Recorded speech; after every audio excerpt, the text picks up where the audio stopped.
శ్రీగురుభ్యో నమః. హరి ఓం.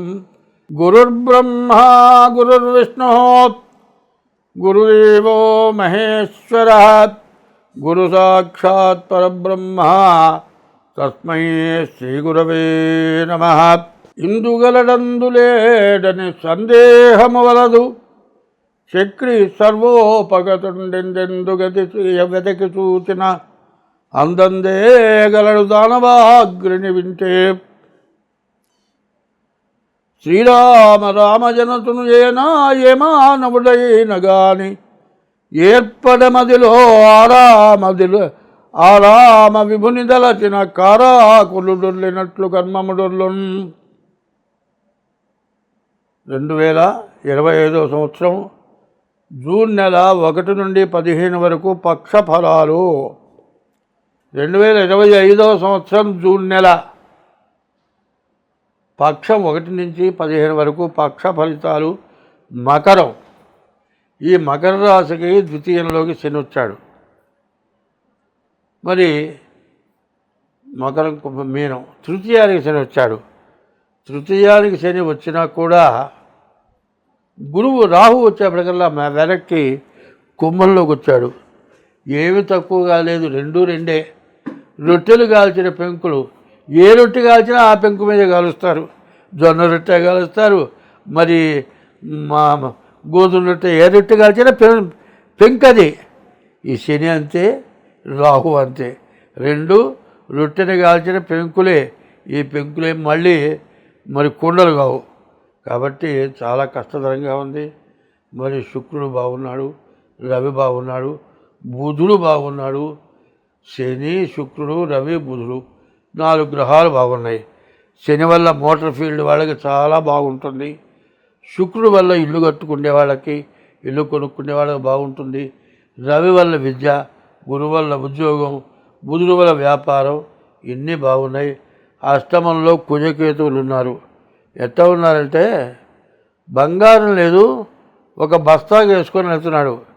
పర్వాలా, ఇంటి దగ్గరికి వచ్చాము, చెడుగా రెడీగా ఉన్నాం అనుకుంటారు.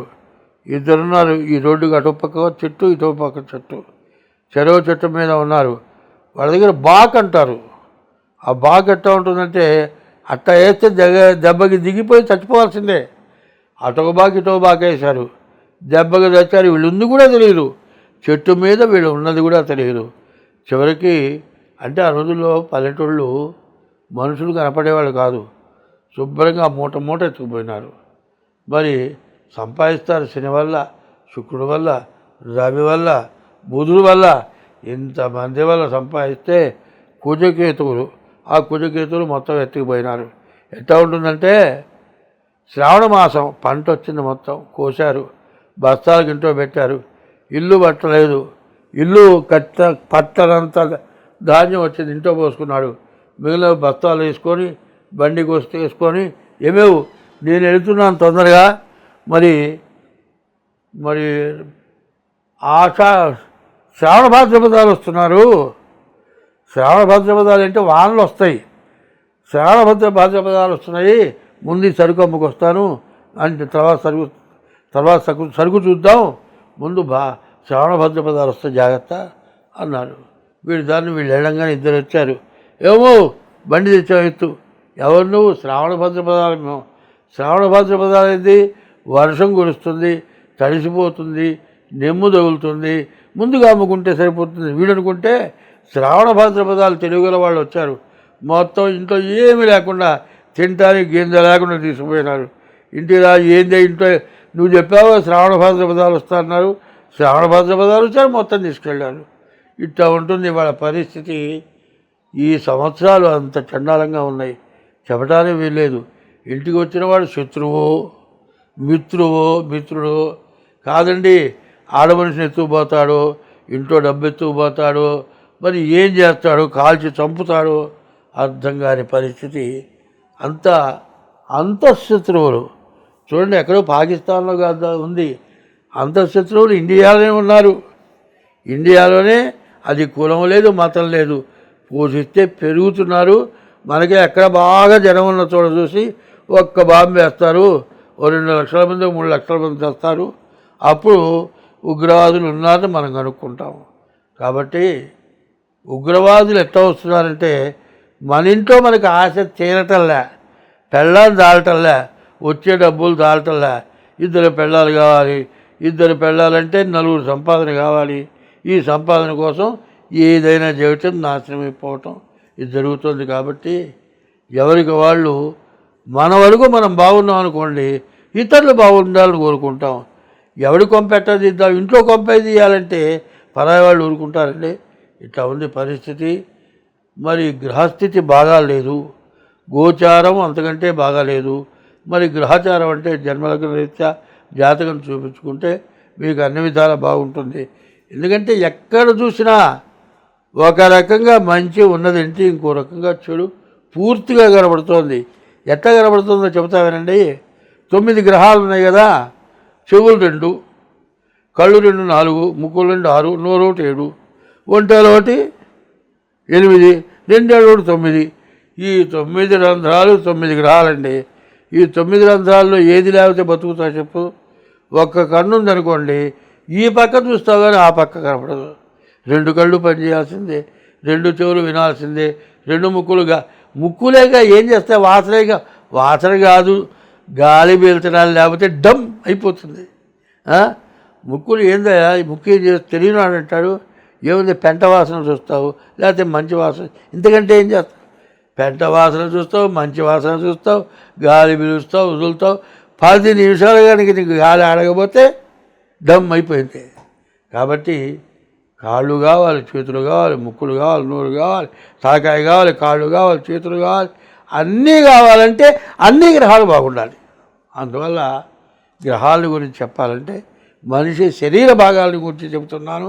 ఇక్కడ సిక్కులు ఉన్నారు, ముస్లిమ్స్ ఉన్నారు, హిందువులు ఉన్నారు, క్రిస్టియన్స్ ఉన్నారు, అరబ్బీస్ ఉన్నారు, ఏమండి మహారాష్ట్ర వాళ్ళు ఉన్నారు, మరి కర్ణాటక వాళ్ళు ఉన్నారు. అన్ని రాష్ట్రాల వాళ్ళు ఉద్యోగం చేస్తున్నారు. కొన్ని అరబ్బీస్ దేశాల్లో ఒక హిందూ బతకాలంటే చాలా కష్టం. పాకిస్తాన్లో అమ్మవారు శారదా అమ్మవారి గుడి, అది శంకర స్వాముల వారు ప్రతిష్ఠించిన గుడి. అక్కడ హిందువులు ఉన్నారు. గర్భాలయంలో విగ్రహం పోయింది, దేవాలయం మొత్తం నాశనం చేశారు. మరి ఇండియాలో ముస్లిమ్స్వే మసీదులు ఎన్ని ఉన్నాయండి? బజారుకు ఒక మసీదు ఉంది. ఇది ధర్మమా, అది ధర్మమా? ధర్మంగా బతకాలి అంటే ఒకళ్ళకి వైరం ఉండొద్దు, ఒకళ్ళతో ఒకళ్ళు వైరంగా ఉండకూడదు, ఒకళ్ళతో మంచిగా ఉండాలి. ఆ మంచి ఎంతవరకు ఉండాలి? తల్లితో ఎట్లా ఉండాలో తల్లితో ఉన్నట్లు ఉండాలి. 60 ఏళ్ళ వాడు పోయి 20 ఏళ్ళ పిల్లవాడు పోయి 80 ఏళ్ళ ఆమెను పెళ్లి చేసుకున్నాడు. ఈ మధ్య యూట్యూబ్లో వచ్చింది. ఆమెకు మూడెందుకు, వీడికి పెళ్ళాం ఎందుకు? ఎక్కడి దాకా వద్దు. కనీసం కుక్క పిల్లలు ఉన్నాయి, ఒకటే సైజు కుక్క పిల్లలు కలిసి తిరుగుతాయి. మరి బాగా ఎద్దులాగా ఉండే మగపిల్లితో చిన్న పిల్లి తిరగదు. దానికి తగిన యుక్త వయస్సు వచ్చిన తర్వాత ఆ పిల్లి కూడా ఆడపిల్ల అయితే ఆ మగపిల్ల ఎమ్మడబడుతుంది. ఇప్పుడు అదే మగపిల్లి అప్పుడప్పుడు పుట్టిన పిల్ల ఎమ్మడబడుతుందా? ఆ పిల్లి కన్నా, కుక్క కన్నా, పంది కన్నా మనం నీచాన్ని దిగుతున్నామో చూసుకోండి. అంతకుముందు ఎవరో మరి కోతులతో సంభోగం చేశారని కొన్ని వచ్చినాయి. ఆ కోతుల కంటే కుక్కల కంటే మన జనం పాడైపోతున్నారు. అట్లా పాడు కావద్దు. మరి ఎయిడ్స్ రోగాలు ఊరికినే వచ్చినాయా? క్యాన్సర్ ఊరికినే వస్తుందా? ఇదంతా తినే తిండి, తిరిగే తిరుగుడు, దీనివల్ల నాశనం అయిపోయి దానివల్ల జనాలకి అంటుకొని భ్రష్టత్వం పడుతున్నాం. ఎవరికి వాళ్ళు నిఖాసుగా ఉందాం. నేను చెప్పబోయేది అది. ఎవరికి వాళ్ళు నేను తప్పు చేయను అనుకుంటే, తప్పు చేసేవాడు ఎవరైనా ఉంటాడా? తప్పు చేసేవాడు ఉండడు. ఇంత మొత్తుకుండేది ఏంటంటే మిమ్మల్ని అన్నీ వీడోడు ఈ ముసలోడు నన్ను విమర్శించేవాడా అని అనుకోవద్దు. అనుకున్నా నేను చేయగలిగింది ఏం లేదు. ఇప్పుడు ఏ వయసు వాళ్ళు ఆ వయసుగా ఉండండి. ఆడవాళ్ళు ఒక రకంగా ఉండి, మగవాళ్ళు ఒక రకంగా ఉండండి. ఎవడి పెళ్ళంతో వాడు ఉండండి, ఎవరి ముగ్గురితో వాళ్ళు ఉండండి. వంకాయ కూర ఒకటి ఉంది, టెంకాయ కూర ఒకటి ఉంది, తర్వాత దొండకాయ కూర ఒకటి ఉంది. దొండకాయ వంకాయ అవుతుందా, వంకాయ టెంకాయ అవుతుందా, టెంకాయ కొబ్బరికాయ అవుతుందా, కాకరకాయ అవుతుందా? కాకరకాయ కూర కాకరకాయ కూరే, దొండకాయ కూర దొండకాయ కూరే, దోసకాయ కూర దోసకాయ కూరే. దోసకాయ కూర అన్నీ నువ్వే తింటానంటే తినొచ్చు, కానీ ఒక జాతి జంతువులు తింటాయి. కుక్కకి అన్నం పెడతారండి విస్తరేసి, బాగా పంచపక్ష పరమాన్నాలు వేసి అన్నం పెడతారు. ఆ కుక్క ఏం చేస్తుంది, గబగబ వస్తుంది, ఆ విస్తరి బట్టి లాగి కింద పోస్తుంది, ఆ విస్తరి ఇట్ట దులుపుతుంది, నేలమట్టం చేస్తుంది, కాళ్ళతో లాగుతుంది, అప్పుడు ఆ కుక్క అన్నం తింటుంది. అంటే నీవు కాక పరాయి స్త్రీ ఇట్లా చేస్తావా? కుక్కకి నీకేమైనా తేడా ఉందా? ఒక్క సెకండు. ఎందుకంటే ఆ స్త్రీ వ్యామోహం ఒక 5 నిమిషాలు 10 నిమిషాలు. ఆ 10 నిమిషాల్లో నువ్వు చేసిన తప్పుకి సీసీ కెమెరాల్లో దొరికి జీవిత ఖైదు పొంది అవస్థపడుతున్నారు. ప్రభుత్వం తేలిగ్గా లేదు, ఇళ్ళు తేలిగ్గా లేవు, ఇళ్లల్లో కూడా సీసీ కెమెరాలు ఉంటున్నాయి. కానీ ఎవరు చూడలేదనుకొని పిల్లి కళ్ళు మూసుకొని పాలు తాగినట్టు మనం కూడా అట్లా చేస్తున్నాం. ఇది అన్ని రాసులకు కూడా వేయండి, అన్ని రాసుల వాళ్ళకు కూడా ఈ చెప్పింది వేయటం మంచిది. ఎందుకంటే ఎవరు ఉండాల్సిన వాళ్ళు విధంగా వాళ్ళు ఉన్నాం. ఎందుకంటే ఒక్క మగవాడు సంపాదిస్తే ఇల్లు తిరగదు, ఆడమనిషి కూడా సంపాదిస్తేనే ఇల్లు తిరుగుతుంది. ఈ ఆడమనిషి మగ మనిషి ఒక్కచోట ఉద్యోగం చేయడానికి కుదురుతుందా? కుదరదు.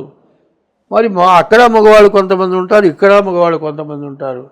ఈయన్ని చూసి ఆమె ముడబడి, ఆమెను చూసి ఈయన ముడబడి, కన్న పిల్లలు వదిలిపెట్టి, తల్లిదండ్రులను వదిలిపెట్టి, ఇల్లు వాకిలు వదిలిపెట్టి, ప్రేమపుత్రులం మనం ఎవరేమన్నా ఇక వినం అని ఎగిరి, ప్రేమ పక్షులుంటాయి వీళ్ళు. ఈ పక్షులు ఏమైపోతాయి తెలుసా?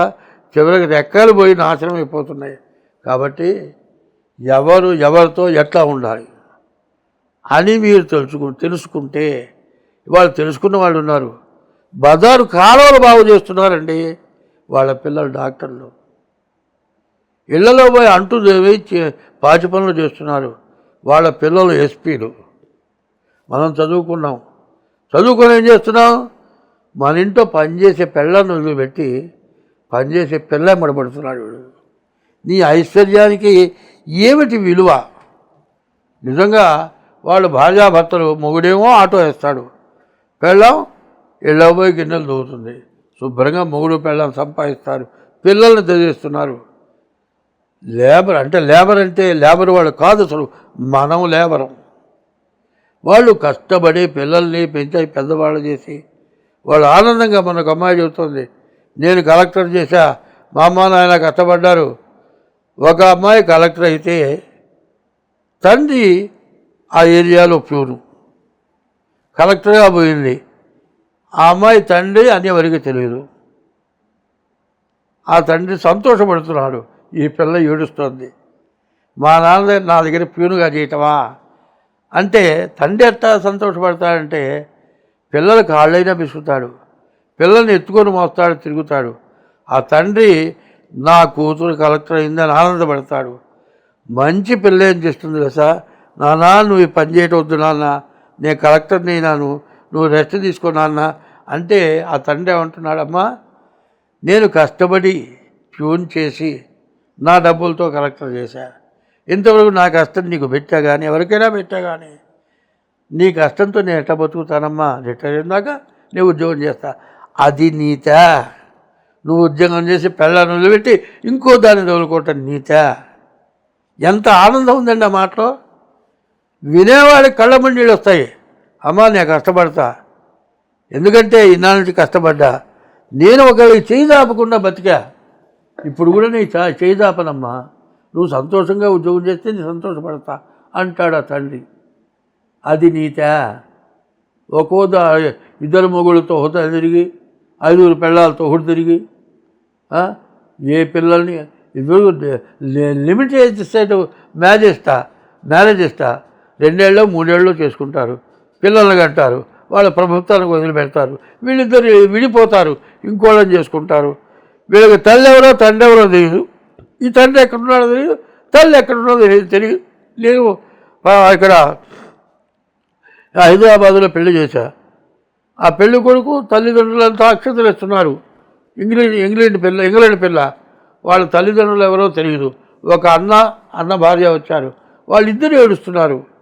సాంప్రదాయం అనేది జాగ్రత్తగా ఉండటం అవసరం. వాళ్ళు బయట బూటు వినబడితే మగవాడు ఇంటో పోడు. మనకు కూడా ఆ కర్మ పట్టాలా? బాగా ఆలోచించండి.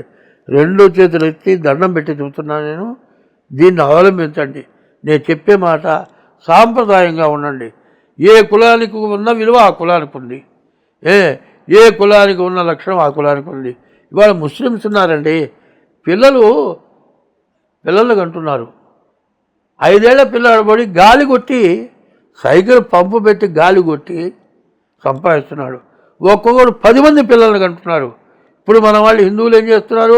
ఒక్క పిల్ల చాలు, 4 అక్కర్లే. వీళ్ళేమో నాశనం అయిపోతున్నారు, వాళ్ళు పైకి వస్తున్నారు. ఇతర దేశాలు కూడా అట్లాగే ఉన్నాయి. మనం 10 మంది పిల్లల్ని కనేది ఎందుకంటే ఒకడు మంచి ఉత్తముడు అయితే తల్లిదండ్రులు, దేశం రక్షింపబడుతుంది. లంబాడి వాళ్ళ పిల్లాడు, 25 ఏళ్ల పిల్లాడు యుద్ధం చేసి మరణించాడు. వాడికి ఎన్నో లక్షలు కోట్లు ఇచ్చారు. ఏం లాభం? ఒక్కడే కొడుకు. అతని కొడుకు మళ్ళీ వస్తాడా? వాడు స్వర్గానికి పోయినాడు, ఇక్కడ లేడు. ఈ తల్లిదండ్రులకు ఏమన్నా స్వర్గం ఏమన్నా ఇస్తారా? డబ్బులు ఇస్తారా? కాబట్టి ఎవరు ఎంత నీతిగా బతుకుతారో అంత దేశం బాగుంటుంది. దేవుడు కూడా మంచి వాళ్ళని రక్షించడానికి ఇష్టపడతాడు, దుర్మార్గుల్ని శిక్షించడానికి ఇష్టపడతాడు. ప్రతి మతంలోనే ఒకటి చెబుతున్నా, ముస్లిం మతం ఉంది, మసీదు పోయి బయటికి రాగానే అడుక్కుంటేవాడు రూపాయి ఇస్తాడు. చర్చికి పోయిన వాడు బయటకు వచ్చి ఎవరికైనా రూపాయి ధర్మం చేస్తాడు. గుళ్ళో పోయించిన వాడు బయటకు వచ్చి ధర్మం చేస్తాడు. క్రిస్టియన్ మతంలో పెళ్ళయింది, ఈ ముస్లిం మతంలో నికాఖానీ అయింది, హిందూ మతంలో పెళ్ళయింది, 10 మందికి పిలిచి భోజనం పెడుతున్నారు. అందరూ చేసేది అది మంచి పనా చెడు పనా? ఆ పెళ్ళిళ్ళకి వచ్చి ఒకళ్ళు తోలుకుంటున్నారా? బాగా నేను పచ్చిగా మాట్లాడుతున్నాను నేను, మీరు చేస్తున్న మా పచ్చి పనులకి.